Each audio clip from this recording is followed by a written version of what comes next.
नमस्कार दर्शकों, स्वागत है आपका कुमाऊनी बेला में। जैसा कि आप जानते हैं कि सावन का बहुत बढ़िया महीना चल रहा है। मैंने सोचा क्यों ना इस सावन के महीने के बारे में कुछ इम्पॉर्टेंट बातें शेयर कर दी जाएं, जो आपके लिए काफ़ी लाभकारी भी होंगी और जो आपको जाननी भी चाहिए।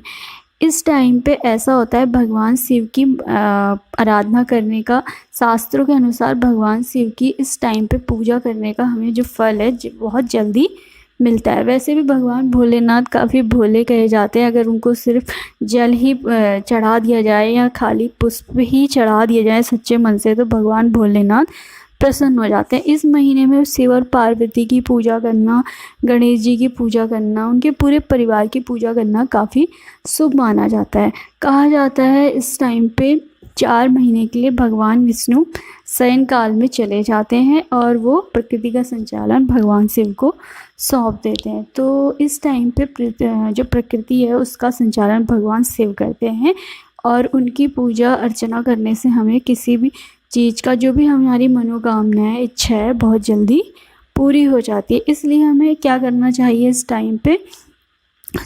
टाइम पे सुबह सुबह उठ के, नहा धो के, साफ़ सुथरे कपड़े पहन के हम भगवान शिव की पूजा करनी चाहिए। उनको जल चढ़ाना चाहिए, शहद, रौली, तिल वगैरह, दूध वगैरह, शहद से उनका अभिषेक करना चाहिए। ठीक है, उनको जल चढ़ाना चाहिए और ओम नमः शिवाय का जाप करना चाहिए और महामृत्युंजय मंत्र जो होता है उसका भी पाठ करना चाहिए। इस टाइम पे हमें शिव भगवान की कथा भी सुननी चाहिए, व्रत लेना चाहिए। ठीक है, इस बार सावन का जो महीना है उसकी शुरुआत हुई थी 14 जुलाई से और जो इसका समापन होगा वो होगा हमारा 12 अगस्त को। ठीक है, तो इस बार जो सावन का पहला सोमवार है वो पड़ेगा हमारा 18 जुलाई को, दूसरा पड़ेगा 25 जुलाई को और तीसरा पड़ेगा 1 अगस्त को और चौथा पड़ेगा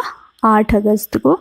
तो इस बार हमारा 4 सोमवार का योग बन रहा है सावन के महीने में। ठीक है, इसलिए विधिवत हमें स्नान वगैरह करके भगवान शंकर को बिलपत्र चढ़ाने चाहिए, फूल चढ़ाने चाहिए। ठीक है, साफ़ सुथरे कपड़े पहन के, नहा धो के। वैसे भी इन दिनों मंदिरों में काफ़ी पूजा पाठ हो रही है। ठीक है, भगवान शंकर हमारी मनोकामना, सबकी मनोकामनाएं पूरी करें। हर किसी की अपनी अपनी इच्छाएं हैं, मनोकामनाएं हैं। ठीक है, आपकी जो जो इच्छाएं हैं भगवान शिव के सामने रखिए और भगवान शिव को सुबह सुबह नहा धो के, व्रत वगैरह लेके या कोई प्रसाद वगैरह, लड्डू वगैरह चढ़ा के भगवान शिव को प्रसन्न करने की कोशिश कीजिए। इस टाइम पे भगवान शिव की कथा पढ़ना भी काफ़ी अच्छा माना जाता है। भगवान शिव के विषय में जो कथा है वो भी मैं आपको सुना देती हूँ। एक गांव में एक साहूकार रहता था। उसके पास किसी चीज़ की कमी नहीं थी, वो बहुत संपन्न था और गांव में भी उसका काफ़ी नाम था। लेकिन उसे सिर्फ एक दुख था कि उसको कोई संतान या पुत्र नहीं था। तो वो इसको प्राप्त करने के लिए रोज़ जाके भगवान शिव के मंदिर में दिया जलाता था। तो इस कारण एक दिन पार्वती ने भगवान शिव से कहा, ये आपको आपके मंदिर में आके रोज़ दिया जलाता है, तो आप इसकी इच्छा को पूरा कीजिए। इस पर भगवान शिव ने कहा कि इसकी इच्छा है कि इसके घर में कोई पुत्र हो जाए। ठीक है, लेकिन इसके भाग्य में पुत्र का सुख नहीं है। अगर वो हो भी गया तो वो सिर्फ 12 साल तक ही जीवित रहेगा। ठीक है, तो पार्वती ने कहा, जब ये इतने श्रद्धा के साथ आपकी पूजा कर रहा है तो आपको इसकी मनोकामना पूरी करनी चाहिए। तो भगवान शिव ने कहा, ठीक है, इसके घर में पुत्र हो जाएगा। तो कुछ टाइम बाद क्या हुआ, साहूकार की पत्नी गर्भवती हुई और उसके घर में एक प्यारा सा पुत्र हो गया। लेकिन उस साहूकार को उसकी कुंडली से ये पता चल गया कि ये पुत्र जो है काफ़ी अल्प आयु का है। ठीक है, धीरे धीरे समय बीतता गया।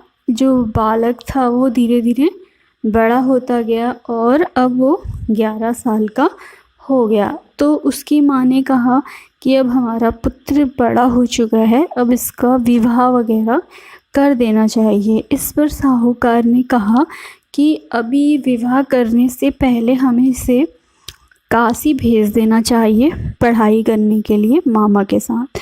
तो साहूकार ने मामा को बुलवाया और कहा कि इसको ले जाओ काशी और वहाँ इसकी शिक्षा दीक्षा दिलवाओ।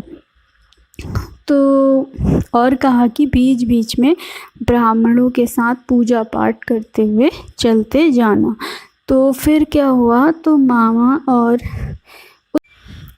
तो जब मामा और भांजे रास्ते में जा रहे थे काशी के लिए, तो वहाँ देखा कि एक राजकुमारी का विवाह हो रहा था। लेकिन जिस युवक के साथ उसका विवाह होना था वो एक आँख से काना था। तो जो युवक का बाप था, पिता था, उसे ये सूझा अगर मैं राजकुमारी के आगे अपने बेटे को ले जाऊं तो उसका विवाह नहीं हो पाएगा। तो उसने जैसे ही उस मामा और भांजे को देखा, साहूकार के बेटे को देखा कि ये काफ़ी खूबसूरत युवक है और एकदम राजकुमार की तरह दिख रहा है, तो क्यों न इसी के साथ राजकुमारी का विवाह करवा दिया जाए और बदले में इसको खूब धन देके हम विदा कर देंगे।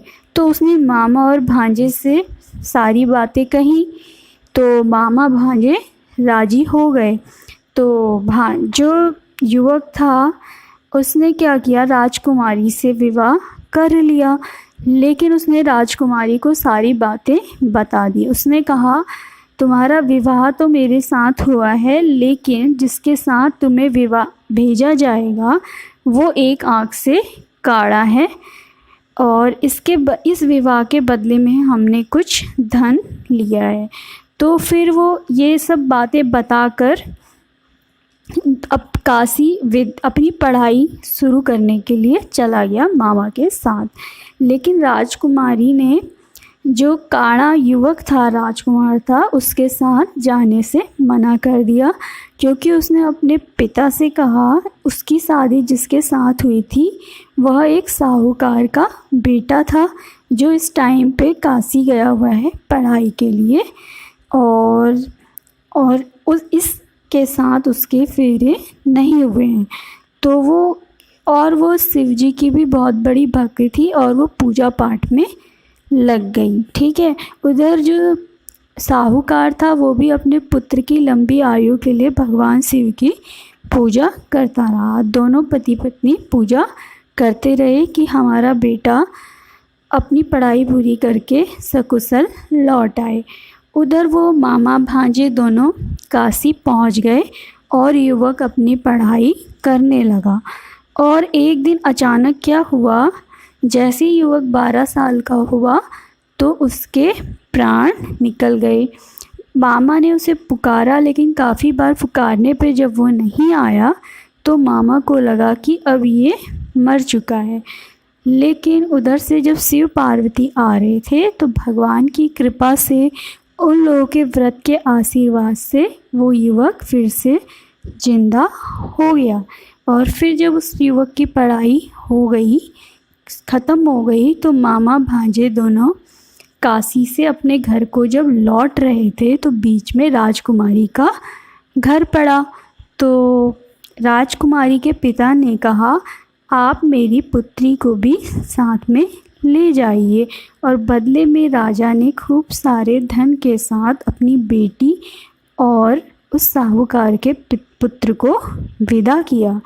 और जब उधर देखा कि उसके जो साहूकार और उसकी पत्नी थे वो भी अपने बेटे का इंतज़ार कर रहे थे, काफ़ी टाइम से पूजा पाठ कर रहे थे, तो जब पुत्र और बहू घर लौटे तो उसके आने की खुशी में उन्होंने खूब पूजा पाठ करवाई और भगवान शिव की कथा सुनी।